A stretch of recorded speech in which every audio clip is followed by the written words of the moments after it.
Tomás. ¿Pero y si descubre? Roberto soltó una carcajada corta, despreocupada. ¿Descubrir qué? Todo está limpio. Transferencias pequeñas, dispersas. Firmas autorizadas. Ella confía. Siempre confío. Felipe añadió, casi con aburrimiento. Además, con su historial, nadie pensaría que le harían algo así. Una magistrada. Su palabra pesa. No hablaban en voz baja. No tenían prisa. No tenían miedo. Y en ese instante entendí algo que me heló la sangre. No estaban planeando engañarme. Estaban planeando borrarme. Si alguna vez te sentiste así, escribe yo en los comentarios. No para mí, para que otros sepan que no están solos. Sentí un frío seco recorrerme la espalda. No era sorpresa. Era claridad. La clase de claridad que llega tarde, pero llega. Permanecí inmóvil, respirando despacio, como tantas veces hice antes de dictar una sentencia difícil. Escuché más. Necesitaba escuchar más. Carmen habló mientras servía más cerveza. 25 años. Y ni se imagina. ¡Qué ironía! Roberto respondió sin miramientos. Me dio estatus, contactos, una imagen impecable. Ahora me toca cobrarlo. Miré el suelo del pasillo. Las baldosas que yo misma había elegido años atrás. Todo parecía igual, y sin embargo ya no lo era. Retrocedí con cuidado. No llevé la comida a la cocina. No abrí la puerta. No hice ruido. Salí como había entrado, con el pulso firme y la mente trabajando. Cerré la puerta sin que nadie lo notara. En el coche me quedé sentada unos minutos. No lloré, no grité, no llamé a nadie. Pensé como siempre lo hice, con método, con paciencia, con memoria. Conocía ese tono, esa soberbia. La había visto en acusados confiados, en estafadores convencidos de su impunidad. Sabía cómo terminaba. Conduje de regreso a Madrid al anochecer. La carretera se hizo larga, pero no pesada. Repasé mentalmente fechas, cuentas, firmas, movimientos, detalles que antes había pasado por alto, no por incapacidad, por confianza. Esa noche dormí poco. A la mañana siguiente, abrí el despacho que había cerrado tras jubilarme.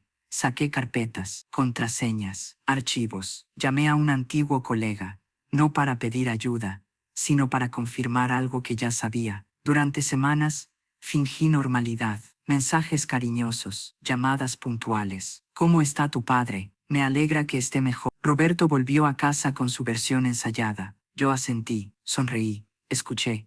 Fingir resultó más fácil de lo que esperaba, quizá porque llevaba años haciéndolo, incluso antes de darme cuenta. Las cenas siguieron igual, los horarios, las conversaciones triviales sobre trabajo, tráfico, planes que nunca se concretaban. Roberto hablaba y yo observaba, cómo dejaba el móvil boca abajo sobre la mesa, cómo se levantaba para contestar llamadas del negocio, cómo evitaba mirarme cuando mencionaba dinero. Pequeños gestos, antes invisibles, ahora evidentes. Aprendí a medir cada reacción, a no preguntar de más, a no adelantar conclusiones. En el tribunal, el silencio siempre fue una herramienta. En casa, también. A veces me hablaba con una ternura casi exagerada, demasiado, como si necesitara convencerse a sí mismo. Yo respondía en el mismo tono, ni más, ni menos, el equilibrio exacto para no despertar sospechas. Dormíamos en la misma cama, lado a lado, dos desconocidos compartiendo espacio. Yo con los ojos cerrados pero la mente despierta, repasando números, fechas, firmas, hilos sueltos que empezaban a encajar. Cada día que pasaba, Roberto se sentía más seguro, y cada día, sin saberlo, me daba un poco más de tiempo. Tiempo para observar, para confirmar, para no cometer errores. Entonces entendí algo incómodo. La normalidad también puede ser una máscara, y suele funcionar mejor cuando el otro cree que solo él sabe mentir. Mientras tanto, documenté todo, cada transferencia, cada omisión, cada mentira. No añadí nada, no forcé nada, dejé que se delataran solos. Cuando llegó el momento, no fue una explosión, fue una notificación, clara, precisa, inapelable. 25 años creyendo en el hombre equivocado, sí, pero también 30 años aprendiendo a reconocer a los culpables. Y esta vez, el acusado dormía en mi cama. ¿Fue la traición o descubrir que compartías la cama con un criminal lo que más dolió? Roberto no descubrirá, y si lo hace, Ya estará todo fuera de España, en cuentas que no puede tocar, en propiedades a nombre de Felipe, intocable. Carmen sonrió con orgullo mal disimulado. Qué inteligente eres, hijo. Usar su pensión de jubilación, su herencia, todo, mi herencia, el dinero que dejó mi padre, 200.000 euros que Roberto invirtió en un supuesto negocio. Recordé la firma, el gesto rápido, la confianza automática. Yo asentí entonces. Yo creí. Felipe intervino, con tono práctico. Y después del divorcio, Roberto bebió un sorbo antes de responder. Me mudo a Portugal, con Sofía. Ella no sabe que sigo casado. Cuando llegue soltero y con $500.000, empezamos vida juntos. Sofía, el nombre cayó como una losa. No solo me robaba, me reemplazaba. Con método, con calendario. Necesitaba salir, antes de vomitar, antes de gritar, antes de revelar mi presencia. El aire parecía espesarse en el pasillo.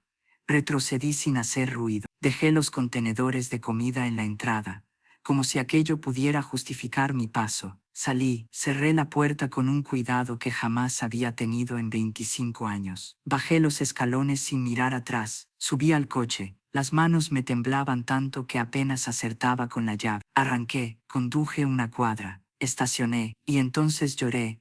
Lloré sin sonido al principio, el cuerpo doblado sobre el volante, el pecho apretado como si alguien me lo estuviera hundiendo con ambas manos, respiraciones cortas, desordenadas, como si el aire no supiera por dónde entrar. Me ardían los ojos, pero no por las lágrimas, por la imagen, la mesa, el jamón cortado con calma, la cerveza fría, las risas, esa risa concreta, la de quien se siente a salvo, la de quien cree que todo está bajo control. Pensé en cada cena en nuestra casa, en cada confía en mí, en cada firma rápida, en cada vez que bajé la guardia porque era más fácil creer que dudar, porque dudar cansa, porque confiar aunque duela después, se siente más humano. El volante estaba frío, mis manos no, sudaban, me temblaban, no de miedo, de comprensión, esa comprensión tardía que no grita, no golpea, no suplica, solo se instala, y ya no se va. Durante unos minutos, el mundo se redujo a ese coche, a ese silencio roto solo por mi respiración. No pensé en venganza, no pensé en justicia, pensé en el tiempo, en todo el tiempo que no vuelve, en lo fácil que fue para ellos convertirlo en números. Luego, poco a poco el llanto se agotó, no porque el dolor desapareciera, sino porque algo empezó a ordenarse dentro de mí, como cuando una idea jurídica confusa, de pronto encaja. Levanté la cabeza, me limpié la cara con la manga, miré el retrovisor. La mujer que me devolvió la mirada ya no estaba rota, estaba alerta. 25 años, 25 malditos años, mi esposo, robándome de forma sistemática, con ayuda de su hermano, con el conocimiento y la burla de sus padres, planeando dejarme sin nada, sin pasado, sin futuro. Y yo, magistrada que había juzgado cientos de fraudes matrimoniales, tan estúpida, tan ciega, tan confiada, me insulté en silencio, como no había permitido jamás que nadie me insultara en sala. El llanto no duró mucho, no sabría decir cuánto, solo sé que en algún punto algo dentro de mí empezó a cambiar. Una rabia fría, calculada, la misma que sentía en el tribunal cuando un acusado arrogante creía que escaparía por un tecnicismo. Esa claridad dura, sin emoción inútil. Roberto había cometido el error fatal, el error que todos los criminales soberbios cometen. Subestimó a su víctima, pensó que una magistrada jubilada era una ama de casa inofensiva, que la jubilación apaga el instinto, que la confianza anula la memoria. No sabía que una magistrada jubilada no pierde el instinto. 30 años viendo a criminales como él dejan marcas que no se borran. Saqué el teléfono, activé la grabadora de voz, respiré hondo, volví a la casa caminando despacio, midiendo cada paso, dejé la puerta entreabierta, me acerqué a la cocina, la grabadora apuntando, discreta. Mi pulso ya no temblaba, grabé cada palabra. Durante 20 minutos, sin interrupciones, nombres de cuentas, cantidades exactas, bancos, fechas, ubicaciones de propiedades, Portugal, Suiza, Lisboa. El tiempo se volvió extraño, no corría, se estiraba. Cada minuto parecía ocupar más espacio que el anterior. La voz de Roberto sonaba cercana y lejana al mismo tiempo, como si viniera desde otra vida. No me moví, ni un paso, ni un gesto. El teléfono, firme en mi mano, se sentía más pesado de lo que escuchaba mi propia respiración y la de ellos mezclarse con palabras que ya no podían ser retiradas. Hubo un instante en que alguien rió más fuerte. Mi cuerpo reaccionó solo, un latido fuera de ritmo, un segundo de tensión, luego nada. Nadie sospechó, nadie miró hacia el pasillo. Anoté mentalmente cada detalle, no solo lo que decían, sino cómo lo decían, la seguridad, la ligereza, la ausencia total de miedo, esa confianza excesiva que siempre delata al culpable antes incluso de que exista una acusación. Cuando la conversación empezó a dispersarse, supe que era suficiente, no porque faltaran datos, sino porque ya no había dudas. Todo lo esencial estaba ahí, lo demás sería redundante. Apagué la grabadora sin prisa, esperé unos segundos, lo suficientes para que el silencio volviera a su lugar. Entonces me alejé, con el mismo cuidado con el que había llegado. En ese momento entendí algo con absoluta claridad. La prueba más fuerte no era la grabación, era la tranquilidad con la que hablaban de destruirme. Todo dicho con la ligereza de quien se cree a salvo. Luego, sin dramatismos, me fui, de vuelta a Madrid, 3 horas conduciendo, pensando sin pausa, ordenando piezas, recordando precedentes y anticipando defensas mientras la carretera se vaciaba. 3 horas transformándome de esposa traicionada en magistrada implacable. Roberto llamó esa noche. Su voz sonaba cansada, ensayada. Cariño, papá mejoró un poco. Parece que superará la crisis. Qué alivio, mentí con naturalidad perfecta. ¿Cuándo vuelves? Tal vez mañana. Te extraño. Yo también. Mentira. Nunca más. Colgué. Me quedé mirando el teléfono unos segundos. Sonreí. Una sonrisa fría. La misma que los testigos temían cuando yo levantaba la vista desde el estrado. El juego había comenzado. Roberto aún no lo sabía. Y precisamente por eso ya estaba perdido. Se puso pálido. Magdalena, yo mejoré rápido. Los milagros existen, respondí con suavidad. Miré alrededor. Todo igual, demasiado igual. Qué alivio, Roberto estaba muy preocupado. Carmen apareció detrás de él, rígida. No sabíamos que vendrías. No avisé. Como Roberto. Pausa breve. Pensé que en una emergencia familiar, la sorpresa sería bienvenida. Silencio incómodo. El fútbol seguía sonando de fondo ajeno. Solo quería verlos, añadí, y confirmar que todo está en orden. Tomás tragó saliva. Carmen evitó mirarme a los ojos. No hacía falta decir nada más. Ya había visto lo suficiente. Me despedí con cortesía impecable. Beso al aire. Sonrisa correcta. Salí. De regreso a Madrid, sentí algo parecido a calma. No alivio, calma operativa. Séptimo. Moví mis piezas. Transferí lo poco que quedaba de mis cuentas personales a una nueva cuenta solo a mi nombre. Cambié contraseñas. Cancelé accesos. Actualicé poderes. Todo dentro de la legalidad, todo documentado. Roberto llegó esa noche tarde. De buen humor. Demasiado. Hoy el banco me llamó. Comentó casual, probando mi reacción. Dicen que hubo un problema con una transferencia. Lo miré sin sorpresa. Qué raro. Sí. Cosas técnicas supongo. Me observó. Esperaba nervios. Explicaciones. Culpa. Tomé un sorbo de vino. Seguro se resuelve. No insistió. Pero esa noche durmió inquieto. Yo no. Octavo. Lucía y yo cerramos estrategia. No lo enfrentes aún, me dijo. Déjalo moverse. Que intente arreglarlo. Cada paso suyo nos da más. Asentí. Eso pensaba. Preparamos la demanda. No solo divorcio.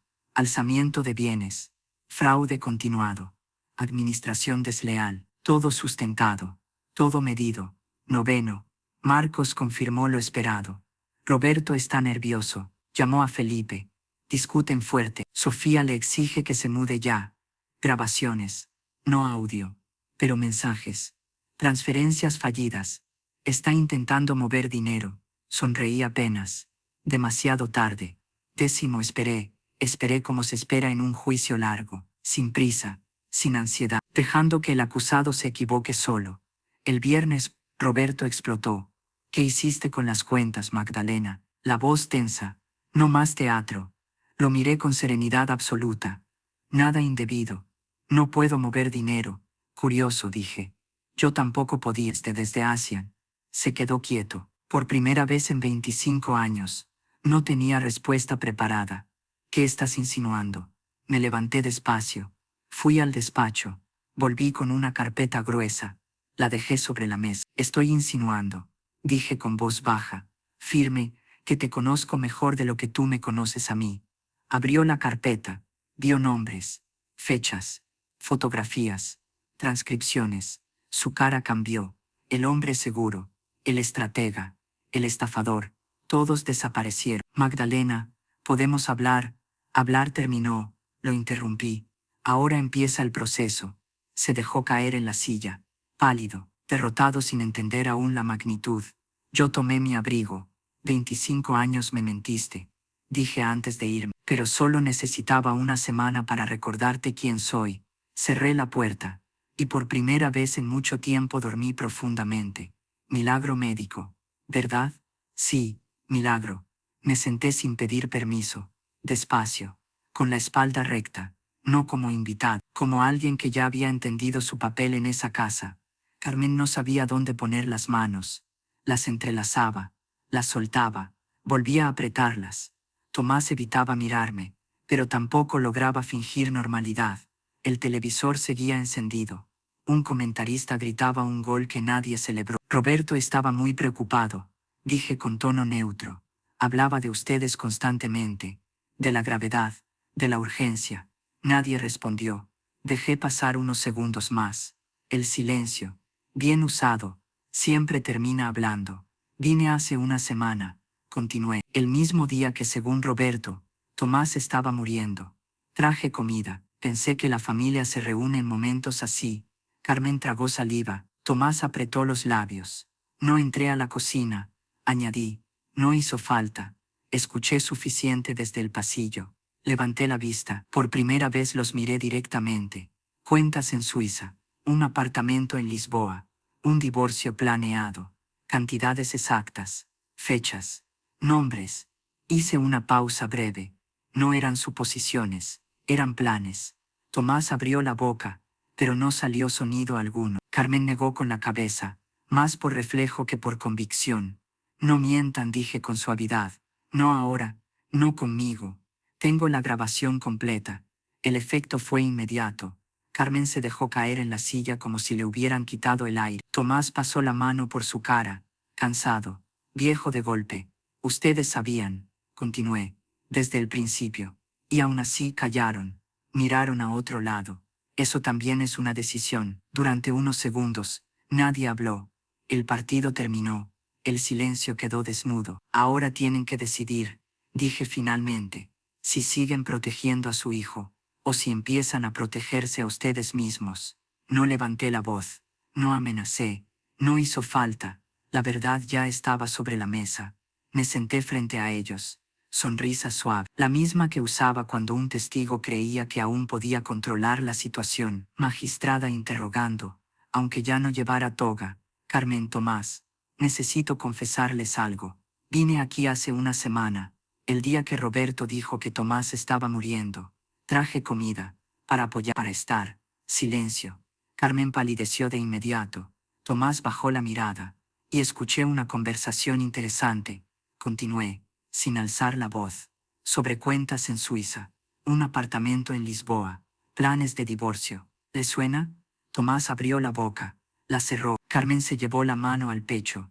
No sé de qué, intentó decir él. No mientan, lo interrumpí con calma absoluta. Tengo la grabación completa, cada palabra, cada cifra, cada nombre. Ustedes conocen el fraude que Roberto y Felipe cometían contra mí, y lo sabían desde el principio.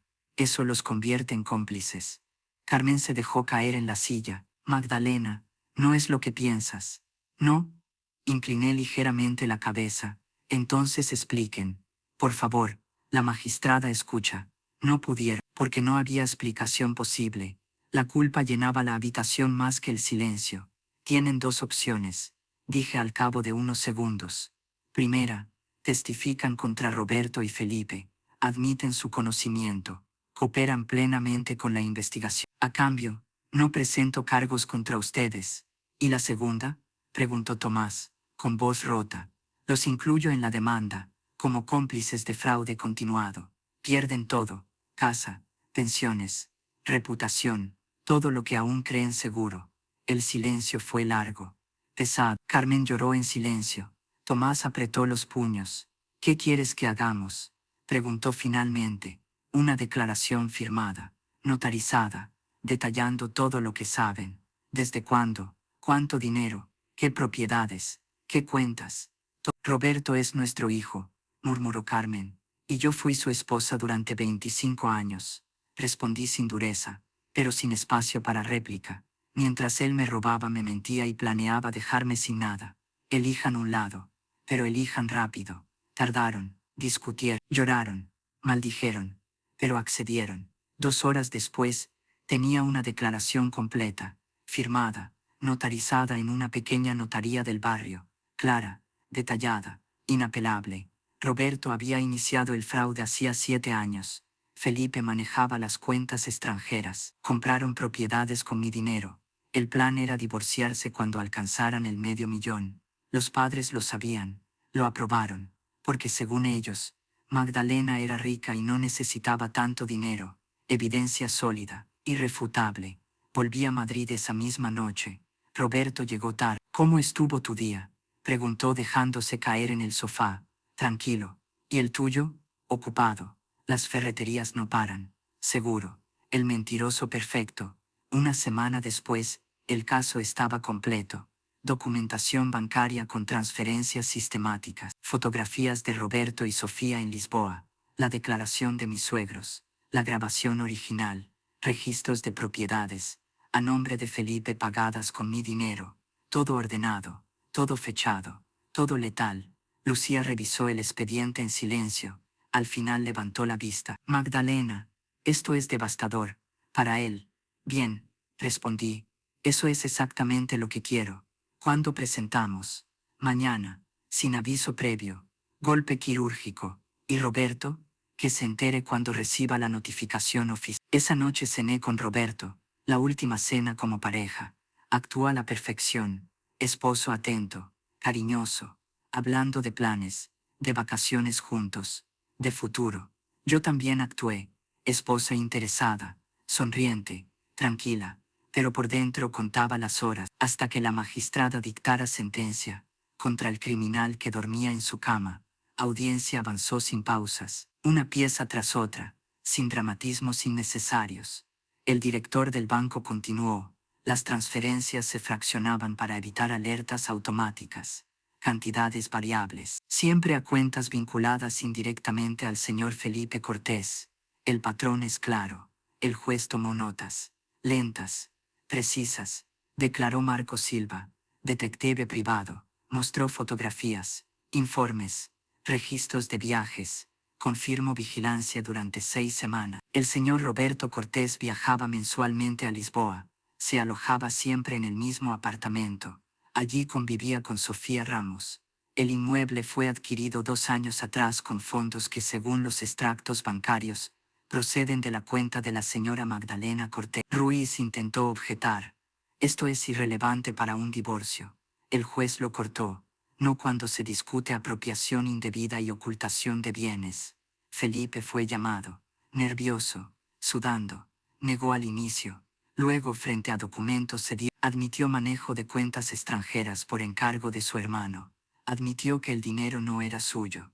El golpe final llegó con la grabación. Lucía pidió permiso. El juez asintió. La sala escuchó la voz de Roberto, clara, confiada, burlona, hablando de Suiza, de Lisboa, de $500,000, de dejarme sin nada. Silencio absoluto al terminar. El juez retiró las gafas. Creo que no hay duda. Suspendió sesión para deliberar. 30 minutos. Cuando volvió, nadie respiraba. Este tribunal determina que existió fraude matrimonial grave, apropiación indebida continuada y ocultación dolosa de bienes. Miró a Roberto. La conducta del demandado fue planificada, sostenida y ejecutada con abuso de confianza. Sentencia provisional, pero contundente. Ordenó devolución inmediata de los 250.000 euros. Más intereses. Transferencia a mi nombre de todas las propiedades adquiridas con mis fondos. congelación de cuentas extranjeras, embargo preventivo de las ferreterías, divorcio concedido, sin compensación alguna para Roberto, costas legales a su cargo. Además, remitió actuaciones a fiscalía por posible delito penal. Roberto se desplomó en la silla. Ruiz cerró su carpeta en silencio. Sabía que no había margen. El juez concluyó: Señora Cortés, este tribunal reconoce su condición de víctima y su extraordinaria claridad al documentar los hechos. Asentí. Nada más. Salí del juzgado sin mirar atrás. Lucía me alcanzó en las escaleras. Magdalena, esto fue impecable. No, respondí despacio. Fue necesario. Esa tarde volví a casa. Mi casa. Abrí ventanas. Dejé entrar aire nuevo. El mismo salón donde Roberto había planeado mi ruina ahora estaba en silencio. Silencio limpio. Esa noche dormí profundamente. No dormí como esposa, tampoco como víctima. Dormí como lo que siempre fui, incluso antes de saberlo. Magdalena Cortés Valdés, magistrada. Detective Marcos declaró con voz firme.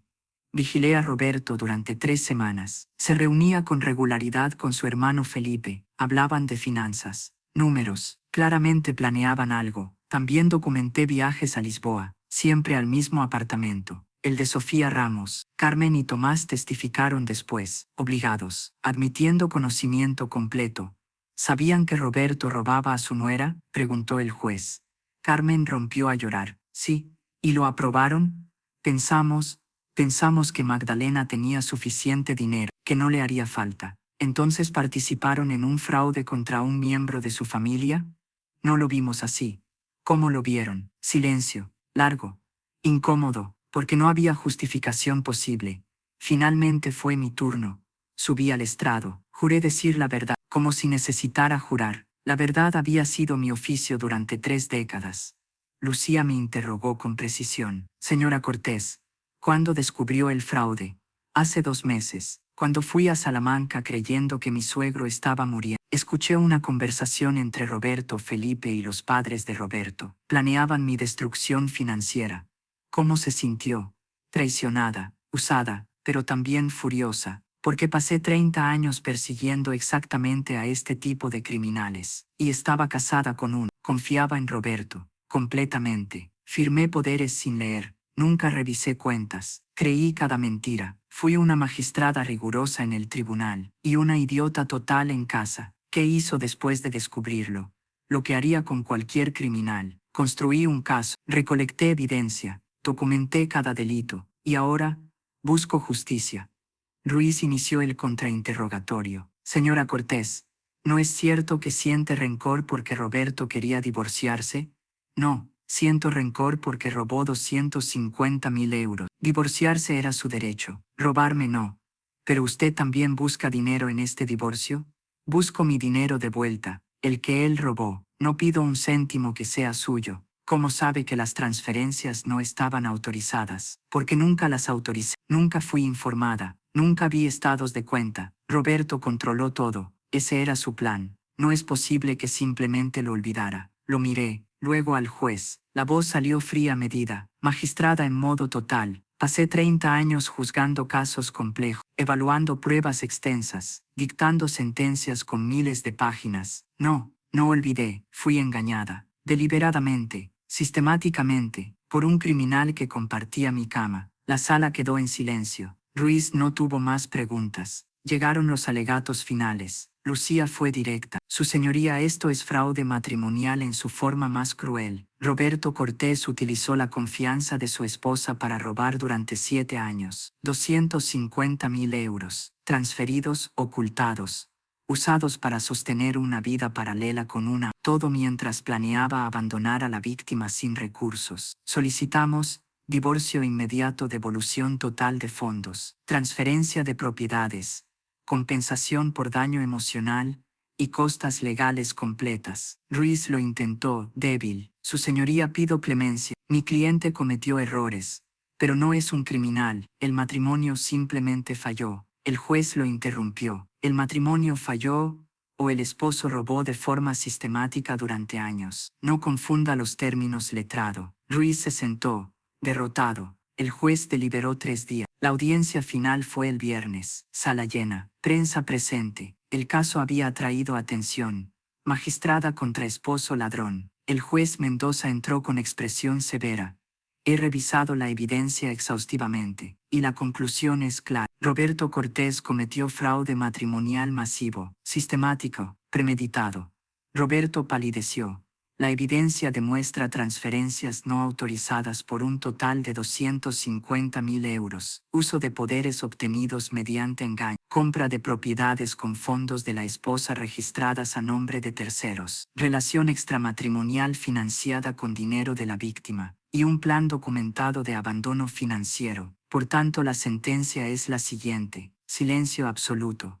Divorcio concedido, inmediato, permanente. Roberto Cortés queda obligado a devolver la totalidad de los 250.000 euros a Magdalena Cortés, más intereses acumulados de 7 años. Total, 320.000 euros. El apartamento en Lisboa será transferido a nombre de Magdalena Cortés como compensación por el fraude. Roberto Cortés queda condenado a pagar 100.000 euros adicionales por daño emocional. Felipe Cortés deberá transferir cualquier propiedad adquirida con fondos de Magdalena Cortés. Carmen y Tomás Cortés como cómplices quedan obligados a pagar solidariamente 50.000 euros. Roberto Cortés será responsable de todas las costas legales, estimadas en 30.000 euros. Total adeudado, 500.000 euros. Pagaderos en un plazo máximo de 90 días. En caso contrario, se procederá al embargo de todos sus bienes. El martillo golpeó. Final. Roberto se desplomó en la silla. Ruiz intentó protestar, pero el juez ya había abandonado la sala. Lucía me abrazó. Ganaste. Completamente. No gané, respondí, solo recuperé lo que era mío, y desenmascaré al ladrón. Salí del tribunal. La prensa espera. Señora Cortés, ¿cómo se siente? Justificada. Después de 30 años dictando sentencias, finalmente recibí una. Para mí, algún mensaje para otras víctimas de fraude matrimonial. Documenten todo, confíen en la evidencia, y recuerden, no importa quién sea el criminal, ni siquiera si comparte su apellido, la justicia no hace excepciones. 3 meses después, febrero, Roberto pagó todo, sin excepciones. Vendió sus 3 ferreterías, el apartamento que tenía, el coche, liquidó lo que quedaba de su antigua vida pieza por pieza. 320.000 euros devueltos, 100.000 por compensación, 30.000 de costas legales, 50.000 que sus padres pagaron tras vender su casa. Total recuperado, 500.000 euros, más el apartamento en Lisboa tasado en 150.000, 650.000 en total, más de lo que robó, porque la justicia, cuando llega completa, incluye penalización. Roberto quedó sin nada, literalmente. Vive con Felipe en un apartamento pequeño. Trabaja como empleado, de dueño de negocios a asalariado. El descenso fue rápido y silencioso. Sofía lo dejó en cuanto descubrió que nunca fue el futuro, sino una mentira más. Casado, arruinado, el amor conveniente desapareció junto con el dinero. Felipe perdió el apartamento, la reputación, y el pequeño negocio de inversiones que manejaba se vino abajo cuando se destapó el fraude. Nadie quiso volver a confiar en él. Carmen y Tomás vendieron la casa de Salamanca para pagar los 50.000. Ahora viven en un piso alquilado, jubilación ajustada, consecuencias reales de la complicidad. Yo recuperé algo más importante que el dinero. Recuperé mi vida.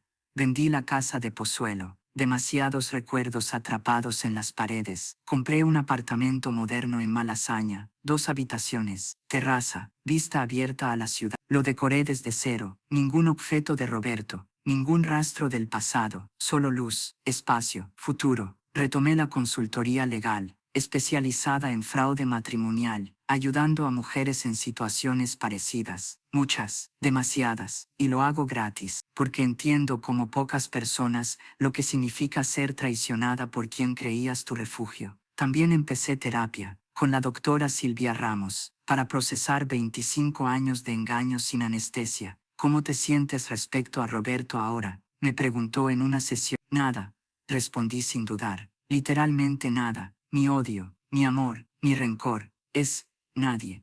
Culpa.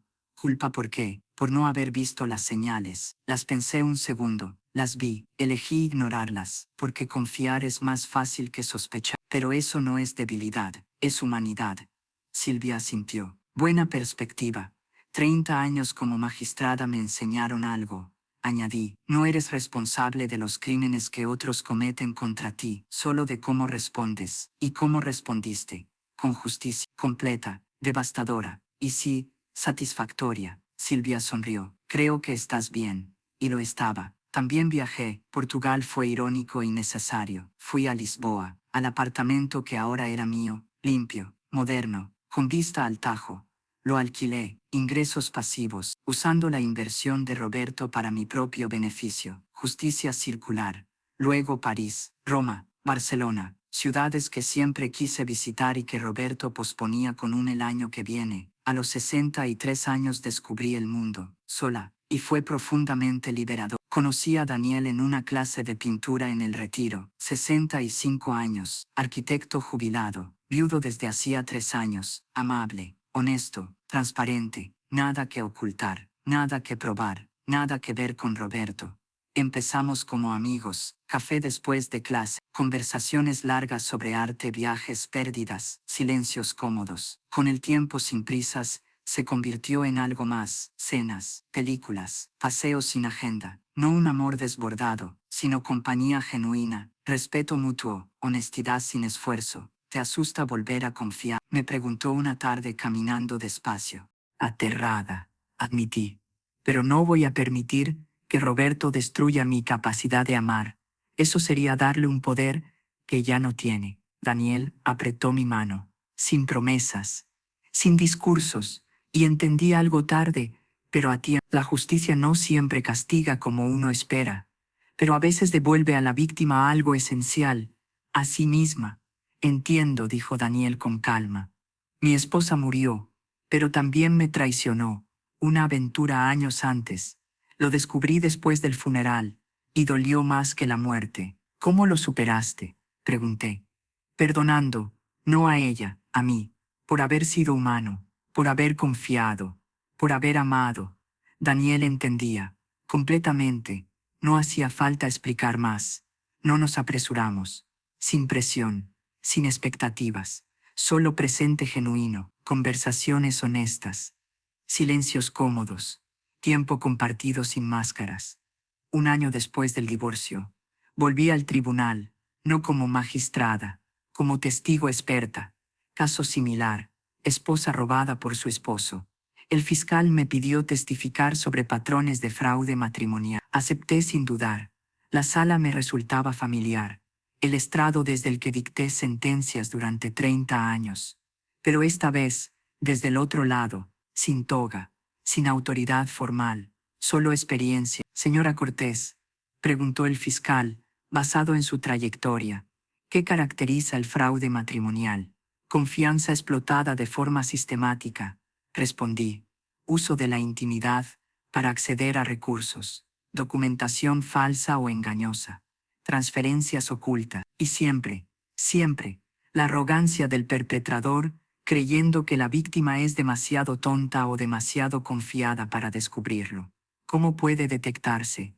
Revisando finanzas con regularidad, exigiendo copia de todo documento firmado, manteniendo cuentas personales además de las conjuntas.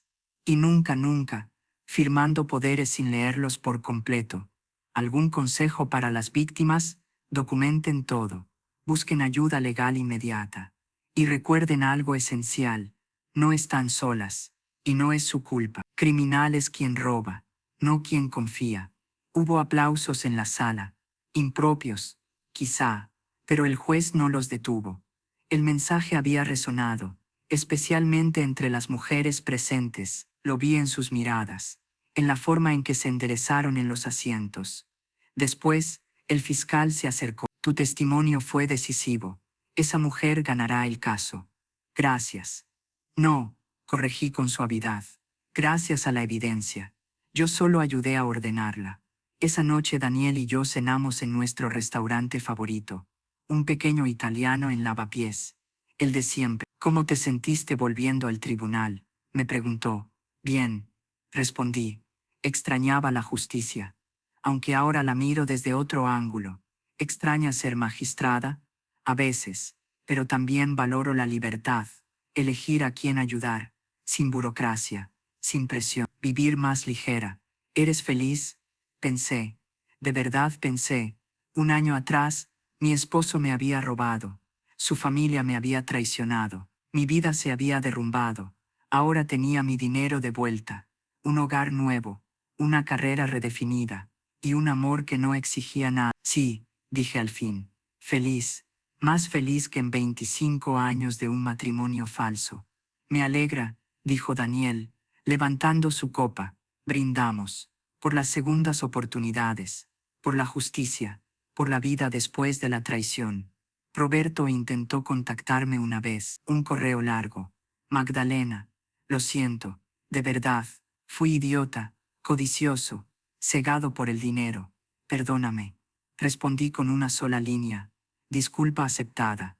Perdón no. Sigue adelante. Como yo hice. Bloqueé el correo. Cerré el capítulo.